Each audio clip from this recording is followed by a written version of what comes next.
about. On national television, ABC's Shark Tank and CNBC's The Profit. Our mission is simple: to journey with you on your road to achievement. To do that, I'd like to invite you to partner with us in our Share All promise. I promise to continually share for free, without commercial interruption and unnecessary subscriptions. And I ask that you promise to share us with your friends. Here's something you like? Simply use the social share buttons at the bottom of the page to tell your network about the Podcast for Business. It's simple, easy, and only takes 5 seconds. That's it, partner. You've made the Share All promise. All new Radio for Small Business. It's Radio for Small Business. Your host, Eugene Rowe. Visit us on homebubiz.com. My next guest used the things that he puts in his products to protect America downrange, and now he's helping us, well, anybody that needs to breach a bottle. Eli Crane, owner of Bottle Breacher. Welcome to Radio for Small Business. Thanks for having me. Great to be on. Now, tell us a little bit about your background, because I use words like downrange and defend us, so you got to tell everybody what you're all about. I joined the Navy the week after 9/11 and spent 13 years in the Navy, the last 9 years in the Navy as a SEAL. I don't have a fancy business degree or anything like that, and, fortunately, I learned enough in the military that has really applied to business to where we've been able to be successful. So I consider myself really fortunate for that. So obviously, we see all the documentaries, we see the movies about U.S. Navy SEALs and things like that. What percentage or how much of that training actually, bred you to make sure you were going to be successful in business as well? A ton of it did. I mean, the first things first is they teach you accountability there.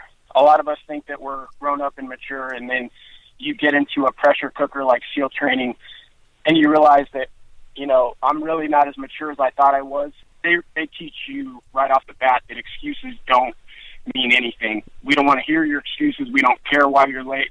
We don't care why you didn't make your time. And, that really translates over into business, because you can have all the excuses in the world for why your product, business, or your service isn't doing good. But at the end of the day, if you're not making money, then, you're going to be out of business really soon. That was definitely valuable. The whole leadership thing was very valuable. Lead at every level. As special operators, we go into some of the most violent cities in the world, sometimes with, 4 guys, sometimes 10 guys. And when you're doing that, you have to know that your leadership might get taken out, injured, or killed. And so you have to know how to lead, step up, and, take care of business. And that's been hugely important in Bottle. There's a bunch of other things, and we could talk for hours on it, but those are just a few of the things that I've taken from the SEAL teams and applied to business. Well, first of all, we've been talking to Eli Crane, owner of Bottle Breacher. Eli, thanks for your service as a member of the U.S. Navy and the Navy SEAL, so we definitely thank you for that. Of course, here to talk to you today about your business, Bottle Breacher. Now, Bottle Breacher, that itself sounds exciting. Tell us about it. Absolutely. So I started this business out of my one-car garage in San Diego. I was honestly just trying to make something cool. When I realized I was onto something, and then my buddies loved it, we were taking 50 caliber dummy ammunition and turning them into bottle openers. We did not come up with this idea. We just made this idea way better, and we, applied a solid branding to it. Breacher, I wanted the brand to be something that stood out and something that, people could get behind. And, a breacher in the SEAL teams is an operator whose job is to get us into whatever target we're hitting, whether he does it explosively or mechanically.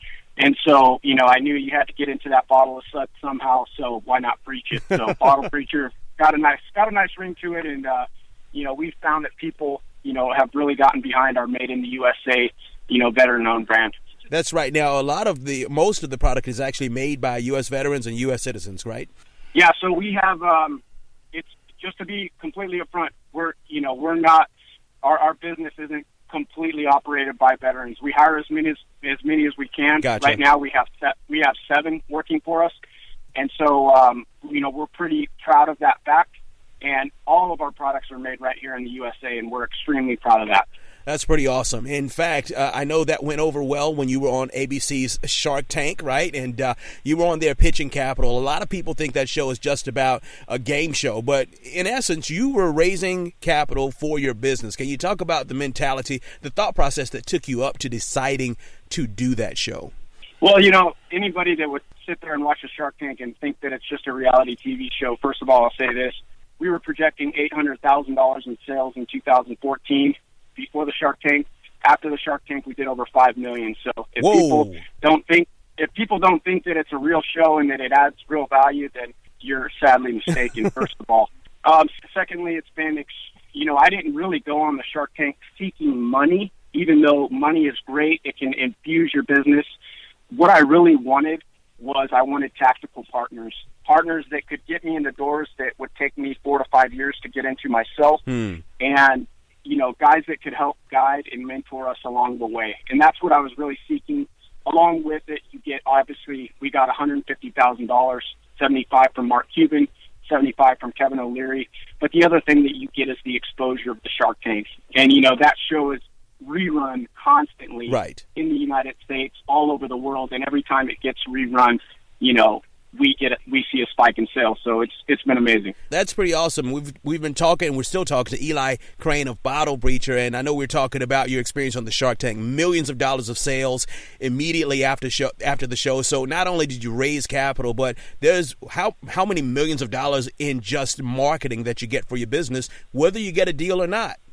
I don't know what the actual number is. I've heard that type of exposure would cost you millions of dollars. So one of the sayings that I went into the Shark Tank, and one of my mantras is that 70% of something is worth more than 100% of nothing. Okay. I would have given up 30% of my business, for what I got. And I think that's a mistake that a lot of entrepreneurs and business owners make, is that they don't realize the value of taking on a tactical partner who also can infuse income and capital into your business. They want to keep control over everything, and they want to be 100% owner, and that's great and it's fine. But a lot of the times they're never able to take their business to the next level because of it, and that's why I say they own 100% of nothing. And that's a good thing to say. I remember hearing even Kevin O'Leary say that, he had a problem with his original company that he sold to Mattel, and he brought in another guy to solve that problem, and he gave that guy equity. And as a result, $4 billion later, they were a multi-billion-dollar sale or something like that. So absolutely. I definitely like watching entrepreneurs fumble. And so I definitely sought out as many advisors, it had solid reputations that had been there, done that, and had been successful in multiple businesses. And I just had them put me through the pressure cooker. I would bring these guys in, and I would have them grill me and Jen, for hours at a time, asking us any and every question that they could think of, and then we would do it again.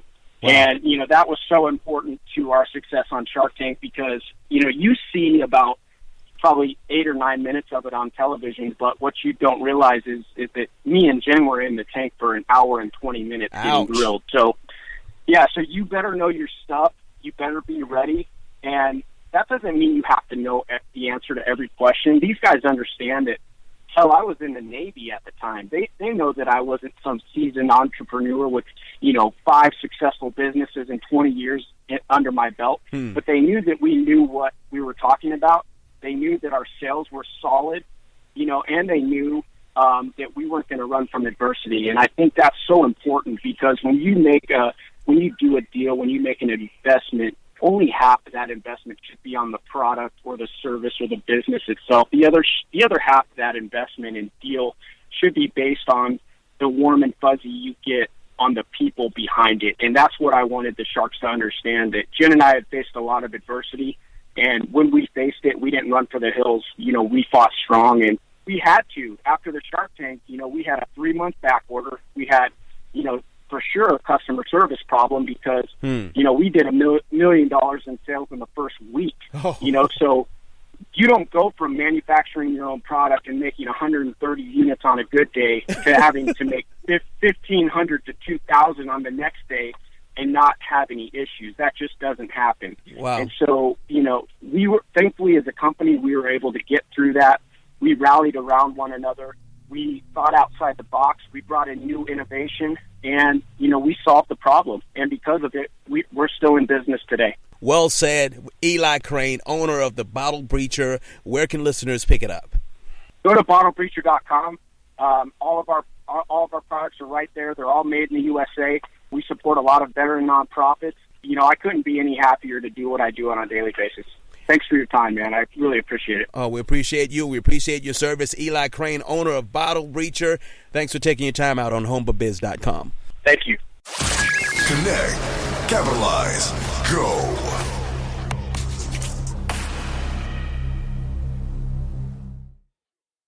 Hi, I'm Eugene Rowe, host of the podcast For Business. On behalf of our team, I'd like to say thanks. Every month, we're able to impact thousands of lives all over the globe with relevant, impactful, and insightful guests. Some of them have even been featured on national television shows like ABC's Shark Tank and CNBC's The Profit. Our mission is simple: to journey with you on your road to achievement. To do that, I'd like to invite you to partner with us in our Share All promise. I promise to continually share for free without commercial interruption and unnecessary subscriptions. And I ask that you promise to share us with your friends. Here's something you like? Simply use the social share buttons at the bottom of the page to tell your network about the podcast For Business. It's simple, easy, and only takes 5 seconds. That's it, partner. You've made the Share All promise. All new Radio for Small Business. It's Radio for Small Business. Your host, Eugene Rowe. Check us out on homebubiz.com. Connect, capitalize, and go. And if you're planning on going on an adventure, you'll want to listen to this next guest, Andy Cochran, owner of Oru Kayak. Welcome to Radio for Small Business. Thank you. Thanks for having me. Andy, now, I'll tell you, I've been on water in water sports. Maybe once I was in a canoe. I know you guys do kayaks. You got to tell me, which one's easier, the canoe or the kayak? Really depends what you're doing, man. Canoes are good for one thing, and kayaks are good for another. Well, we were beginners, so... Typically, used for carrying more gear over longer distances. You can throw in multiple packs or a couple kids, a dog. Kayaks are generally quicker. They turn faster, better for rivers, and really a lot better for oceans or surf. Depends what you're doing. Beginners, I've heard we should have definitely started with the kayak. I wish I had known about your business before then, because it wasn't long before we were in the water. We maybe were in the actual canoe for 5 minutes, but we were in the water for a little bit longer than that before we could climb out. So I definitely tell you, how'd you get the motivation or the inspiration to really start your business? The inspiration from the business, not mine, so I lead marketing here. Our lead designer founded the business a number of years ago. We're talking 8 or 9 years ago. And he is an architect by trade, and he was doing architecture with a material called coroplast, which is basically a plastic cardboard. So he's pretty familiar with this type of material. He's also a pretty avid kayaker, and he moved from northern California down to San Francisco, down to the Bay Area. And in that move, he moved into a small apartment and couldn't keep his kayak. So he threw it in storage, and, this is kind of something he didn't like. He, would rather be out paddling every once in a while. Right. He read an article in the New Yorker about origami and had one of those kind of cliche aha moments where he, started believing he could make a kayak out of this plastic that he used a lot, using origami folding technique. So the actual kayak actually folds and stores a lot better than anything else that's out there right now. Yeah, it's totally different. We don't have a competitor on the market. Our boat folds to one sheet of plastic. There's 3 different models. You can get them in either 12 or 16 feet long, and it folds down into a case that you can check on a plane. You can carry on your back. Fit in the trunk of your car. So it folds down pretty small. Something that makes it a lot more portable. Awesome. We're talking to Andy Cochran with Oru Kayak. Now, Andy, I know eventually it was time to maybe raise some capital and build some funds. Can you talk to us a little bit about how the company maybe brought on some investors, or at least pitched a few investors? So we have raised funds actually in a number of ways now. So we have dabbled in crowdfunding. We launched initially 2012 in the fall with a Kickstarter campaign. Okay. That was roughly 3, give or take, years of development before that. So there's substantial resources, both human and financial, that go in before that of developing this boat, probably 25 prototypes worth of testing and refining and iterating. We launched on Kickstarter in 2012. At that time, we were the largest outdoor Kickstarter ever, roughly $250,000. Used that money to set up a factory, to bring on a dev team, to build out a website, to hire pay the 3 founders, at least enough to get by while the company started to grow. Mm-hmm. Since then, we've gone through a couple rounds, small and mostly with angels, friends and family, but still have used that money each time for very specific needs. So it's not just like, this spring we're going to go out and raise money to grow. It's like we need a certain machine, or a certain mold for injection molding in the factory, or we're going after a distribution center in Europe. Let's raise, whatever it is, $400K for that. Right. Do you always have very specific criteria? Because investors don't like just giving money for the sake of giving you money. They want to know where their cash is going, right? Right, exactly. I mean, investors, it's a better way, I think, to reframe investment is just an accelerator. Like, the smartest thing you can say to an investor and make sure it's true is that you're going to get there regardless of their support or not. It's just their money is going to get you there faster. So if you reframe it like that, as an accelerator, any of those things would have happened, or still in the future will happen for Oru. We just take on that money, make it happen, earn money from it, and pay it back. Gotcha. It's a better way to think about it. Gotcha. Andy Cochran of Oru Kayak is on Radio for Small Business right now. HomeBiz.com. Connect, capitalize, go. Andy, you mentioned raising funds from friends and family, and by now you've got a little bit of experience. What are some tips that you can give other entrepreneurs who may be thinking about asking Uncle Ted for a few $1,000s? It's a great question. So, like I mentioned to you a bit ago, we've done it through crowdfunding and through angels, and we've also appeared on Shark Tank. That's right. Yes. So we've danced that dance too. The advice I'd give for even asking is to really do your homework and see if you need to ask for it. People are really intrigued by raising money, and here in the Bay we see it a lot. And one of kind of the most salient, the most important piece of advice I've gotten in my career is do not take investment if you don't need it. I think that it's essentially it's giving up control of your company, and not in a selfish, you need everything type of way, but right. Just in having autonomy to make business decisions rapidly without a large board, without investors can dictate some of that is really helpful. And, that's a piece of advice I got and heeded, and it's been important for me and us is to, when we didn't need it, don't take it. So, Andy, most entrepreneurs, they'll say, of course I need money right now. We want a widget or something like that. How do you talk them down off the ledge to help them be real with themselves about whether or not they need to go raise capital? Well, I would explain to them that if their product isn't profitable by itself, then taking money now is only going to put them in a larger problem of how do they work themselves out of that. So it's only going to make you struggle more. You'll be paying that back and trying to stay in the black at the same time, which kind of complicates or almost doubles that problem. So we see most of people around us. It's almost the fastest way to sink yourself is to take on a large investment that you can't pay back. And it seems so intriguing because it's cash up front and you can make moves right now, and you're the new cool kid on the block that raised, such and such amount. But eventually you got to pay the piper, right? Right. So, my methodology is to do small prototyping all the time. So if people are, have really validated their product, that they can execute it, that the market really demands it, and they've done, sufficient testing in that sense through real pilots, getting it in people's hands, selling it in, small exclusive runs, and they know the demand's there, they know they can manufacture it, or they can build it if it's software. Then you can look at yourself, honestly in the eye and say, cool, I'll take investment, I'll accelerate this business to the next step. Okay. But until you've done that due diligence, seems a little risky to me. Stay away from it, right? And not risky in a good way. There's good risk in business decisions, and then there's just dumb risk. I like the way you said it. Andy Cochran, owner of Oru Kayak.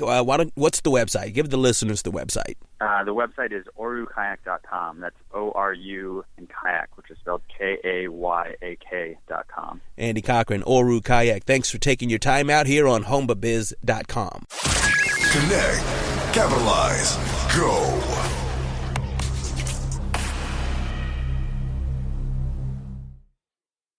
Hi, I'm Eugene Rowe, host of the podcast For Business. On behalf of our team, I'd like to say thanks.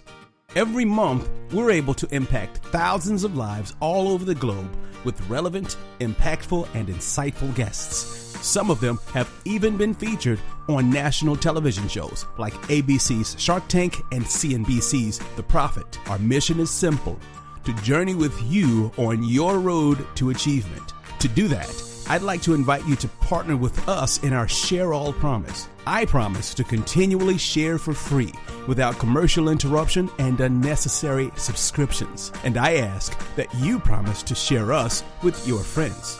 Here's something you like? Simply use the social share buttons at the bottom of the page to tell your network about the podcast For Business. It's simple, easy, and only takes 5 seconds. That's it, partner.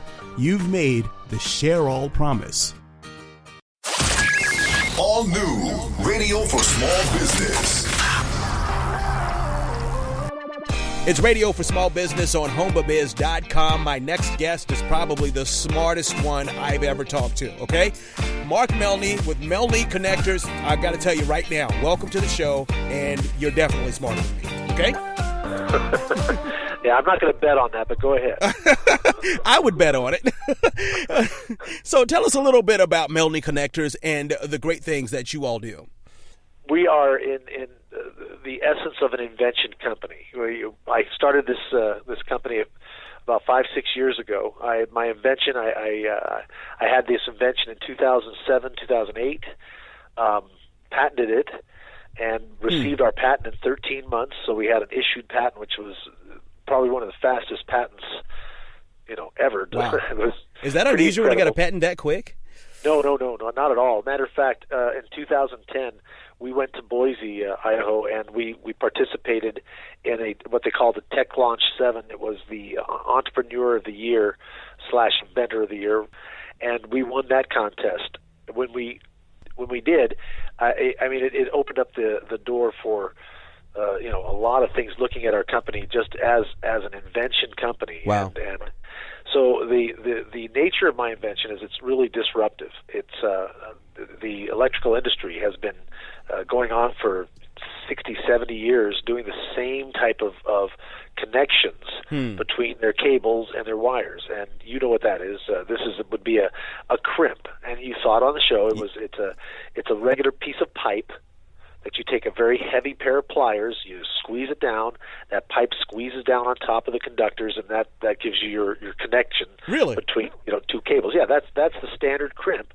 And then in the industry, they take this crimp, which is a piece of metal. Again, it looks kind of like a metal pipe, and then they wrap it with tape, cambric tape, or the different types of tapes that they have, electrical tape, and to make it moisture-proof or environmentally insulated from the from the ground, etc. Wow. So what my invention does is it as the two conductors come into each other inside of my connector, then there's a spiral activity inside there that closes down on top of the conductor, similar to like Chinese finger trap, which makes a really excellent contact between the whole surface area of the conductor and the connector, and then radially tightens down on top of it, or radial and linear tightening for our latest devices.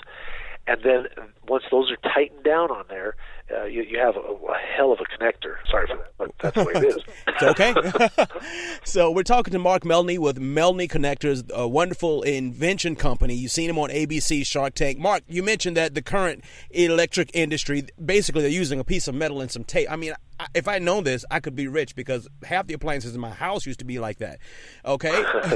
So now your connectors, your inventions are revolutionizing the electrical industry. And like you said, it's offering a faster, safer, more cost-effective way to transfer power. Now, as a consumer, what does that mean to me on the consumer side?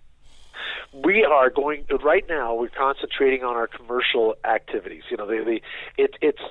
We feel that the best way to enter this marketplace is through the commercial area, because the people that are going to be using it, the electricians, the linemen, these are the guys that really know their products.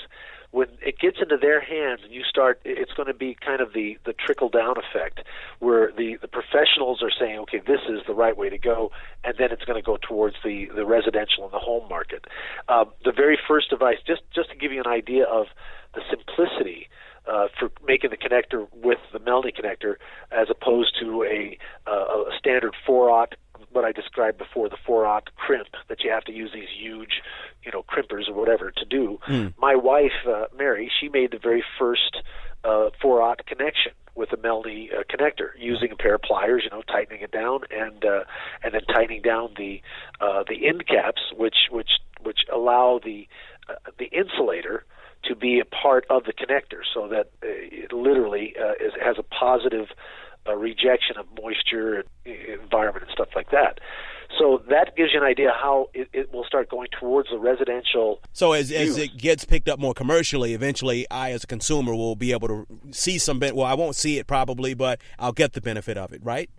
You will be able to see it at your different outlets, like, the typical do-it-yourself outlets like Lowe's and Home Depot and True Value. This is going to be our next area that we're going to be releasing this into. Now, some of our product, you've seen the ones that were on the show, and we have a vast array of products that go all the way from a battery, a terminal connector that would go on top of your automotive or truck or bus battery to start the vehicle, all the way down to a Romex type connector that would be used inside the home. I don't know what you've done electrically, but you know what a wire nut is. By Ideal is they're the small nuts that when you put up a fan inside your house, or you put in a light fixture, those little nuts that you take the wires, you stick them inside and you twist them down. Oh, is that what that is? Okay. Yeah, it's a wire. It's known as a wire nut. That's a trademark by